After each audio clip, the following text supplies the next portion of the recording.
بسم اللہ الرحمن الرحیم۔ محترم ناظرین، السلام علیکم ورحمۃ اللہ وبرکاتہ۔ آئیے سماعت کیجیے دعا کے 3 فائدے۔ اللہ کے محبوب دانائے غیوب منزہ عن العیوب عز و جل صلی اللہ تعالی علیہ وآلہ وسلم فرماتے ہیں، جو مسلمان ایسی دعا کرے جس میں گناہ اور قطع رحمی کی کوئی بات شامل نہ ہو تو اللہ تعالیٰ اسے 3 چیزوں میں سے کوئی ایک ضرور عطا فرماتا ہے۔ نمبر 1، یا اس کی دعا کا نتیجہ جلد ہی اس کی زندگی میں ظاہر ہو جاتا ہے، یا نمبر 2، اللہ تعالیٰ کوئی مصیبت اس بندے سے دور فرما دیتا ہے، یا نمبر 3، اس کے لیے آخرت میں بھلائی جمع کی جاتی ہے۔ ایک اور روایت میں ہے کہ بندہ جب آخرت میں اپنی دعاؤں کا ثواب دیکھے گا جو دنیا میں مستجاب یعنی مقبول نہیں ہوئی تھیں تو تمنا کرے گا کہ کاش دنیا میں میری کوئی دعا قبول نہ ہوتی۔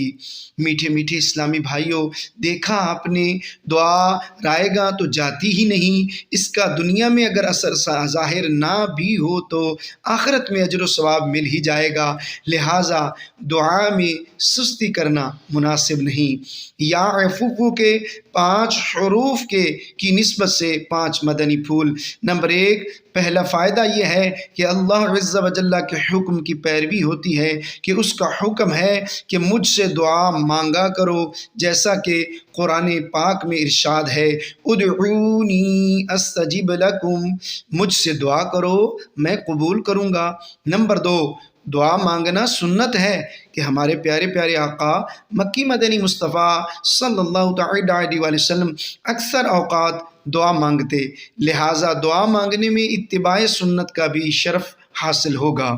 نمبر 3، دعا مانگنے میں اطاعت رسول صلی اللہ تعالی علیہ وآلہ وسلم بھی ہے کہ آپ صلی اللہ تعالی علیہ وآلہ وسلم دعا کی اپنے غلاموں کو تاکید فرماتے رہے۔ نمبر 4، دعا مانگنے والا عابدوں کے زمرہ یعنی گروہ میں داخل ہوتا ہے کہ دعا بذات خود ایک عبادت بلکہ عبادت کا بھی مغز ہے، جیسا کہ ہمارے پیارے آقا صلی اللہ تعالی علیہ وآلہ وسلم کا فرمان عالی شان ہے، الدعاء مخ العبادہ، یعنی دعا عبادت کا مغز ہے۔ نمبر 5، دعا مانگنے سے یا تو اس کا گناہ معاف کیا جاتا ہے یا دنیا ہی میں اس کے مسائل حل ہوتے ہیں، یا پھر وہ دعا اس کے لیے آخرت کا ذخیرہ بن جاتی ہے۔ سبحان اللہ۔ پیارے مسلمان بھائیوں، چینل کو سبسکرائب کیجئے، بیل آئیکن لازمی دبائیے، ویڈیو اچھی لگے اس کو لائک کر دیجئے، کمنٹ میں اظہار خیال ضرور کیجئے اور ثواب کی نیت سے شیئر